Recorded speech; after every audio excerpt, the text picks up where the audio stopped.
Gambling addiction is no small fight, even and especially for those who've served. Fortunately, Kindbridge Research Institute is digging deep to understand it. They're finding answers and building better support for military service members and veterans. Curious? Go to Kindbridge Research Institute, KINDBRIDGE Institute.org to learn more about their ongoing programs and initiatives. This is the Fall-In Podcast. We focus on problem gambling, responsible gambling, and the reduction of gambling harms with a special emphasis on military service members, veterans, and first responders. My name's Dave. I'm a veteran of the United States Army and gratefully in recovery for a gambling addiction since 2020. And today, kind of a unique episode because I'm in Seattle, Washington as I'm recording this with the Evergreen Council on Problem Gambling and their Focus on the Future conference, which is the Western Regional Conference on Gambling and Gaming Health Awareness. It's a gathering of clinicians, of advocates, of people in recovery who just want to learn and share more about gambling. And what I'm going to do today is I'm going to have several people come on and pop in from the conference to talk about what they're talking about, their perspectives, maybe what they've learned, just to give you an idea of how one of these things works and what you can get from one of these things. It's a great place to get information. All right, so we have our first guest who's just come up to sit down at the table and talk to me. Why don't you do this? Tell us who you are. Tell us kind of who you're with, what brought you here, and what you've got from the conference so far. My name is Izzy Chavez, and I'm a clinical supervisor at the Cuomo Wellness Center in Aberdeen. So what brought me to this conference is I'm working right now getting a better understanding of gambling, problem gambling, working toward my certification, to be able to bring this service to our community. That's awesome. And have you, since you've been here today, have you learned anything so far? You picking up good stuff? A few things, yeah. Yeah. So a few sessions on internet, gaming, gambling, and the correlation of youth being exposed to gambling within video games. Okay. Yeah. So a whole different world that it's not very often talked about. So For sure. yeah. Good. Well, I'm so glad you took the time to talk with me, and I'm so glad you're digging into this because we need more people like you out there. Right. So thank you. I Yeah, appreciate it. thank you. What I want to do now is welcome, and I'm excited about this because I got to hear a bit of her this morning, and I'm disappointed because I didn't get to hear it all. But I want to introduce Hillary Cash, who was a speaker at today's conference. I'm going to let her tell you who she is, what she does, and kind of what she brought to today's conference. So I'll leave it to you, Hillary. Okay, thank you. So I am the co-founder of a residential treatment and transitional treatment program called Restart Life, and we specialize in the treatment of internet addiction. So we've been around for 16 years. I'm the chief clinical officer as well as the co-founder. And my talk today was on the basics of internet addiction for people who are treating the population of people who suffer from gambling disorder. And I listened to it a little bit, and one of the things I noticed is, and you emphasize this, is that strong kind of connection between gambling disorder or gambling addiction and internet usage, right? Right. Kind of the similarities. Is that Right. kind of where you were moving with that and hoping that because that we got the understanding to make that connection between the two, or The things that are happening online, the addictions that people get into on through their online activities are varied, but they are also merging. And so gambling and video gaming, which I just call gaming, gambling and gaming are merging. right? And social media now is merging with that. Pornography use is merging with Yeah. that. And so I wanted people to understand that and understand what kind of gaming mechanics, gambling mechanics are being used in gaming and vice versa. Gotcha. And also, after you left, we sort of shifted into talking about child development because the population of folks that we work with have been introduced to gaming when they were very young, Right. for the most part. And so their development has been really influenced by that.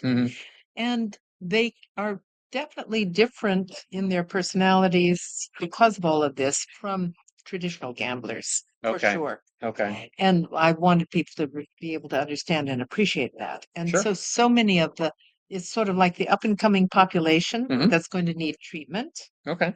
are young people for whom gambling and gaming and social media are all totally intertwined. Right. So it kind of all comes together. Yeah, and that's a good message to put out there because it's so important for us to understand that. And this is one of the reasons I do this podcast is to get people to understand that addiction isn't just about drugs and alcohol. Definitely. Right. There's so many different things that we can get drawn into. And I've told my story a number of times about with the gambling in particular, but you can see it happening with the internet, with gaming, with, Right. Porn and sex addiction, with Right. food, with a number of different things. So it's great that you're kind of getting the message out there that they're all connected. There's a Exactly. connection between everything. So if anybody wants to learn more about your organization, about what you're doing, is there a website they can look at? Yes, the website is restartlife.com. We've just moved to a new location. We're in Duval, Washington, which Okay. is in the Snoqualmie Valley, Great. about an hour east of Seattle. Okay, great. Yeah. Right. Thank you. Thank for you so having much me. for your time. I really appreciate it. Thank you. Right. You served with honor. Gambling addiction doesn't get to rewrite your story. Kindbridge Behavioral Health is here to help with confidential, judgment-free support tailored for veterans and military service members right when you need it. Check out kindbridge.com/appointments and start reclaiming your life. My next guest, and I'm going to call him, I don't know, there are others that would call him this too, but I'm going to call him a leading expert in the area of gaming and gaming addiction, Dr. Daniel Kaufman. Dr. Kaufman, can you tell us a little bit about yourself, who you are, what you do, and what you brought you to the conference?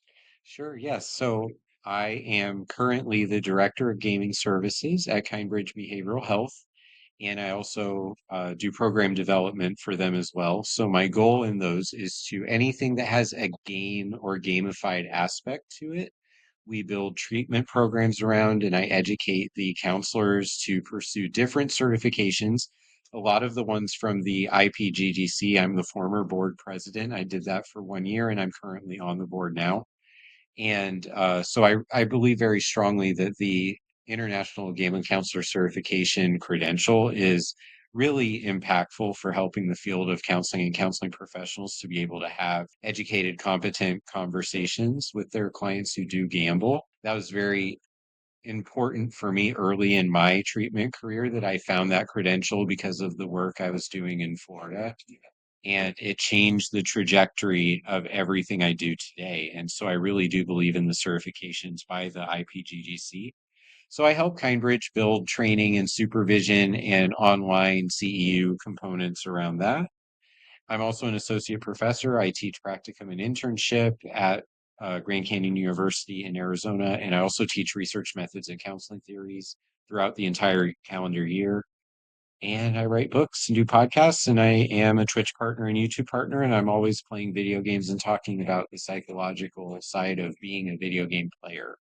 So I do a lot of everything, but it's super fun most of the time, sometimes exhausting, but hopefully it makes a difference for as many people as possible. Sure. Can you tell us what's the title of your book? You just put a book out recently, didn't you? I did, yeah. And actually, the name of the book is The Gamer's Journey. And the concept for the book is that video games have a lot of stories and meaningful characters and situations that challenge us metaphorically to see our lives in different ways, similar to how ancient civilizations use heroes and stories in mythology. Mhm.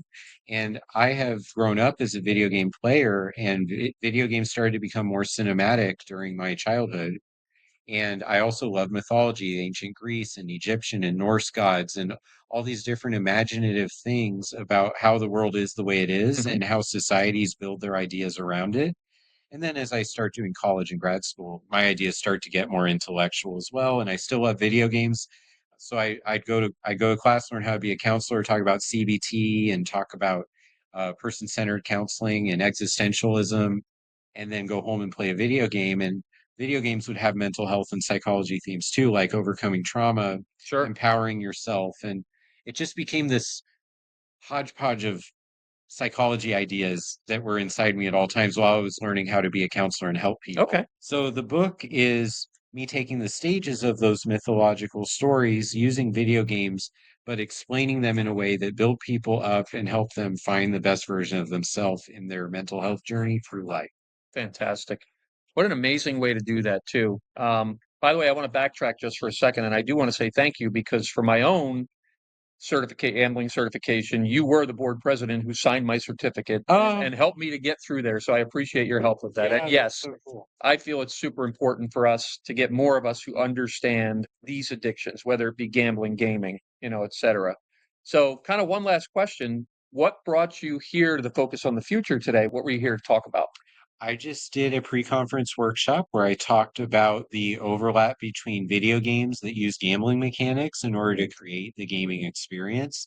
And I also talked about the technology-bound forms of gambling that have not always been part of the United States, but they certainly are now, and how it's changing the technology environment that people use as they go through their workday, as they try to enjoy watching a sporting event, all the little gamified cues that try to draw people into gambling and Okay. making some unwise decisions. And hopefully, most people play responsibly. That's the goal, or stay healthy.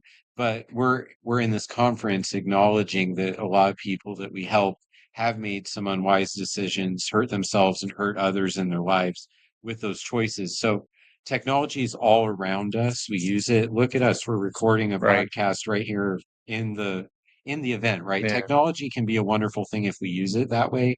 It can also create challenges for us. And so I'm just here to help people who maybe don't play very many video Okay. games or don't understand all the technology innovations in gambling Right. now, and to see how it all connects and it's all under the surface of society. Mhm.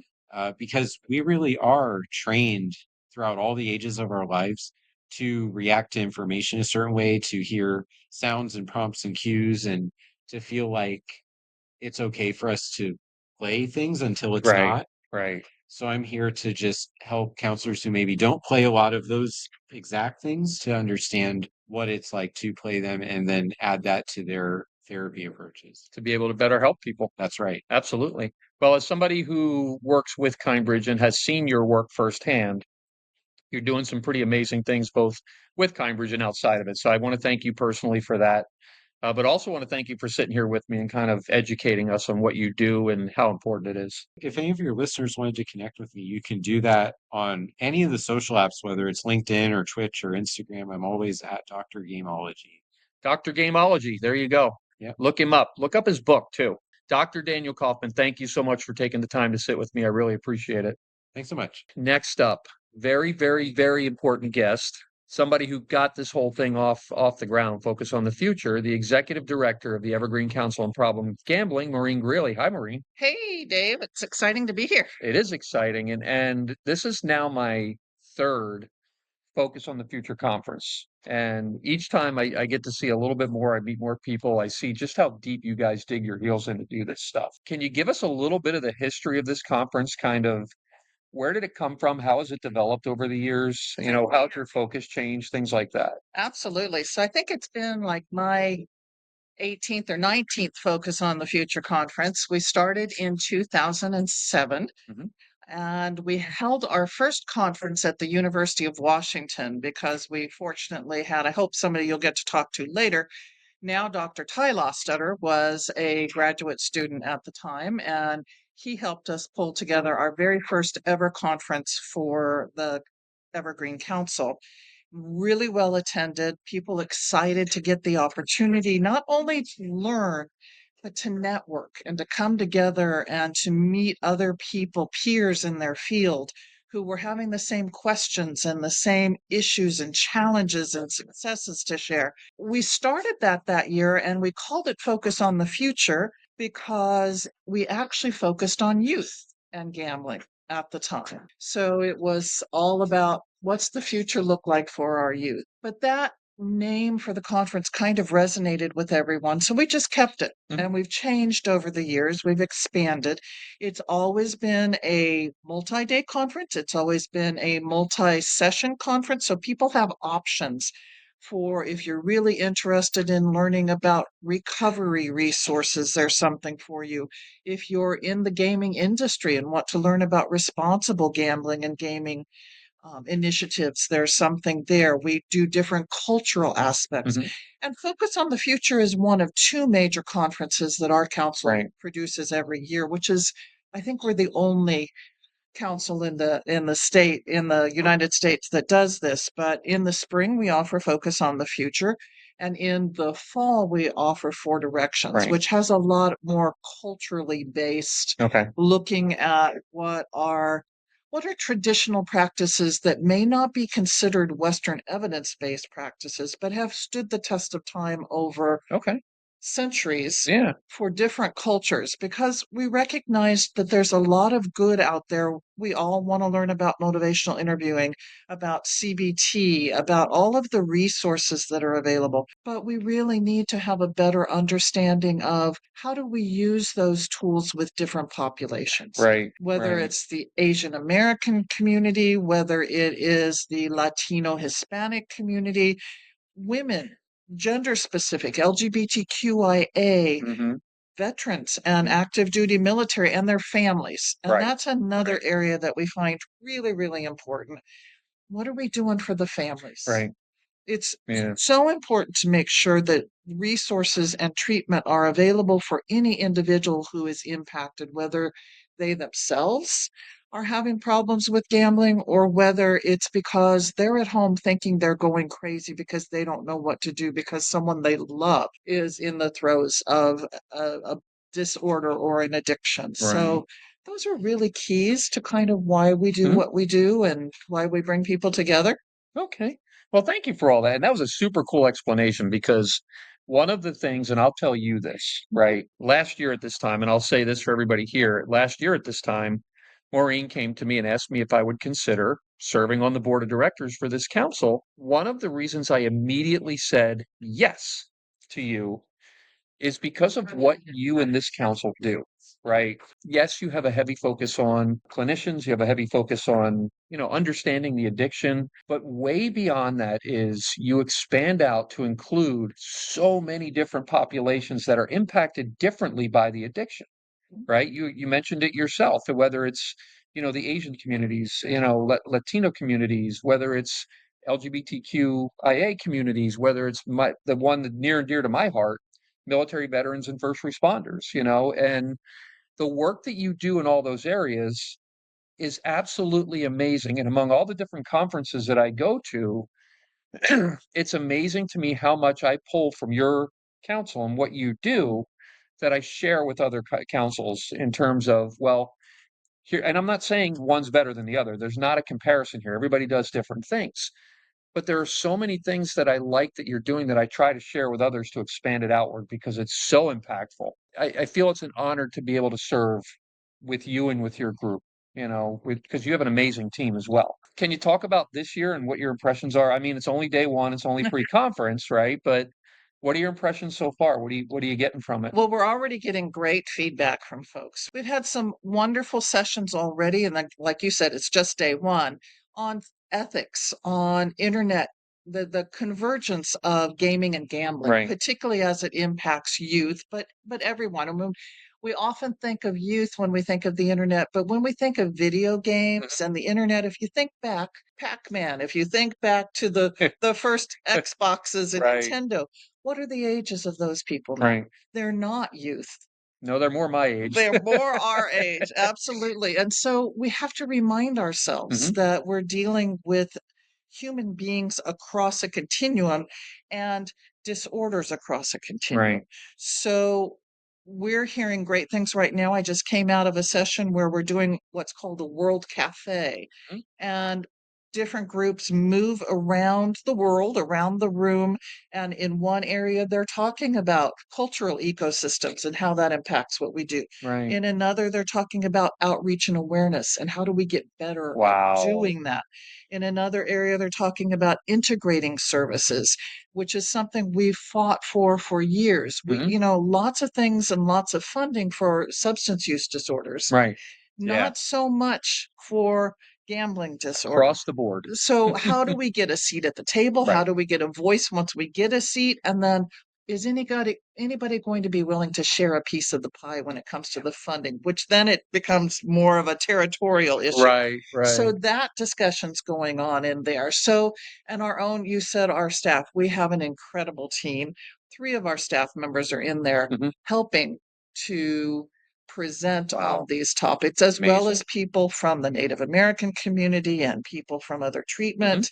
We've got people from all over the country here with us. We've got people from Canada with us. One of the things that we're really proud of, and you mentioned this, and it's near and dear to my heart that you share things you learn here with others. That's the beauty of this. Yeah.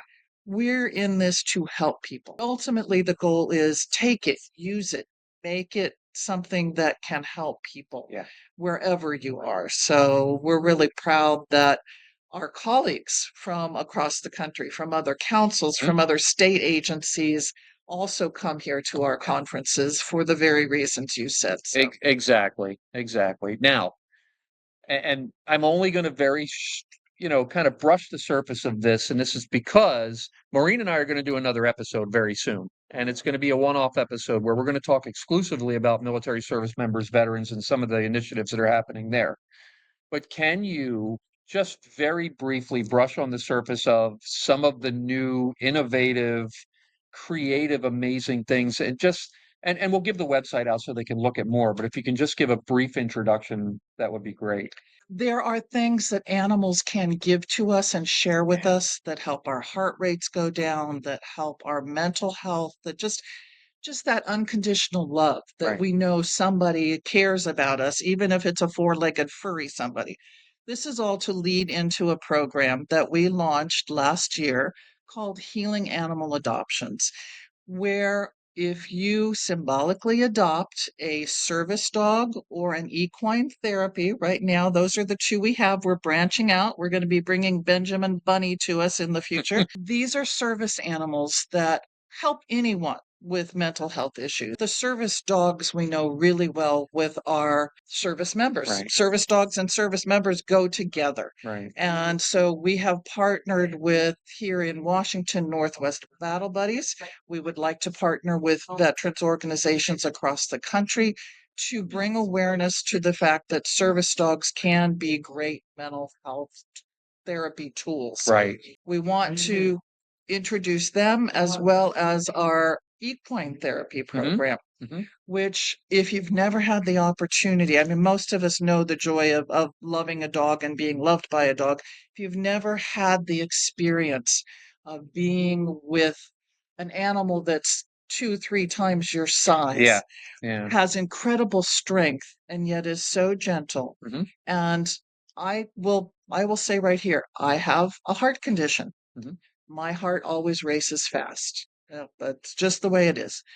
When I went with the horses and I just started brushing the horses, and my heart rate went down. Yeah. So we know that these animals can give us a gift that we can't get anywhere else. And we know that service members, whether they are active duty, whether they are veterans, and again, their family members, are impacted in ways that sometimes you can't talk about.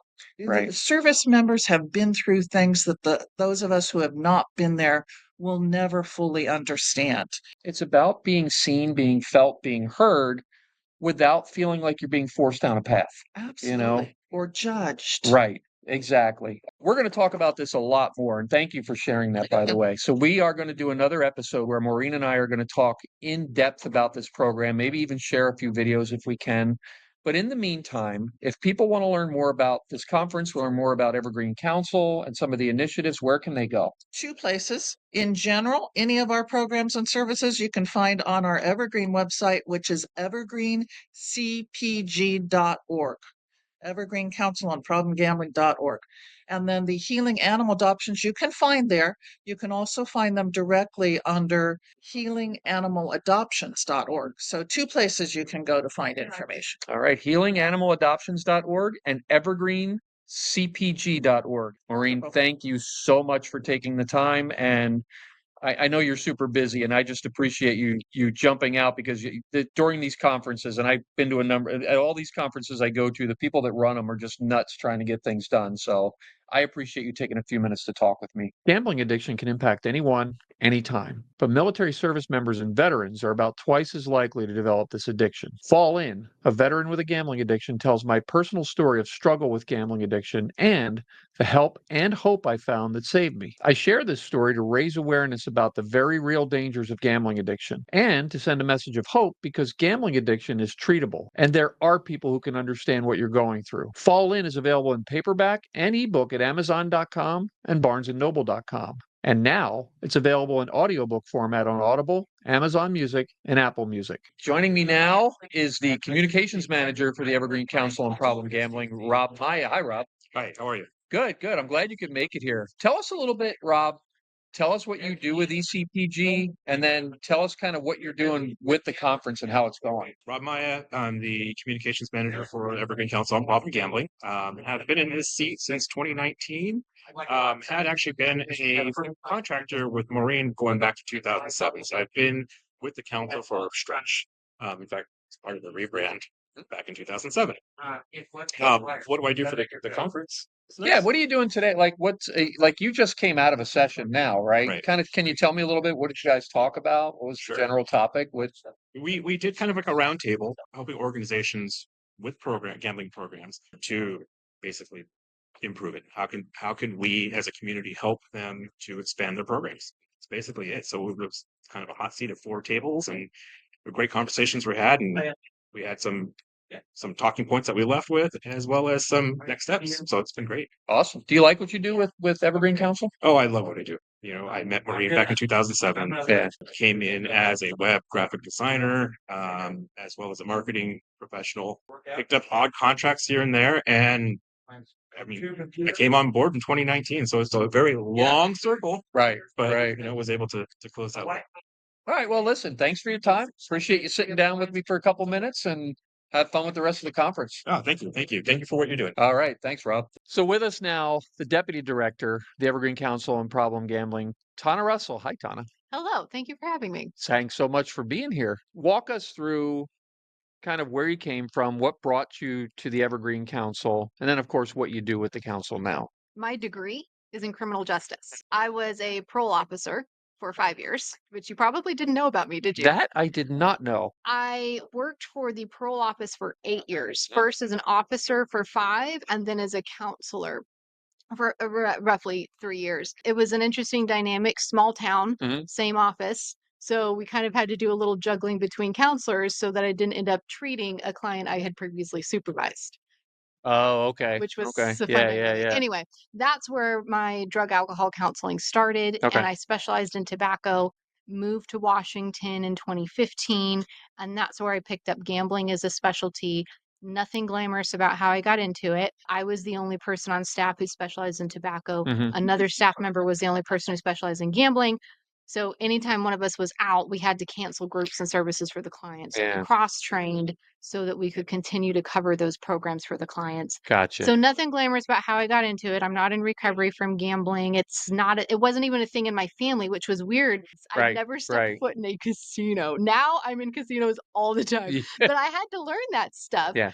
Because I didn't want to, look stupid. Speak the language, yeah. Well, I didn't necessarily have to speak the language per se, but like I needed to know what they were referring to. Right. It was a whole new, when I say new field, it was in a totally new field for me, but I fell in love with it. The reason I am doing what I do now and I'm still in it is I saw such a need. Like this has a 20% suicide attempt rate.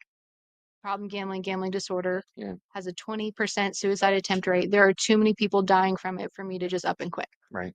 For me to change fields. Like I needed to do more. Now with the council, I don't do direct client treatment services. We don't provide that or bill for that. We do provide the Washington State Problem Gambling Helpline. We've owned and maintained that for over 35 years. Oh, wow. Yeah. So I do get to occasionally talk to quote unquote clients because they'll call the office instead of the helpline.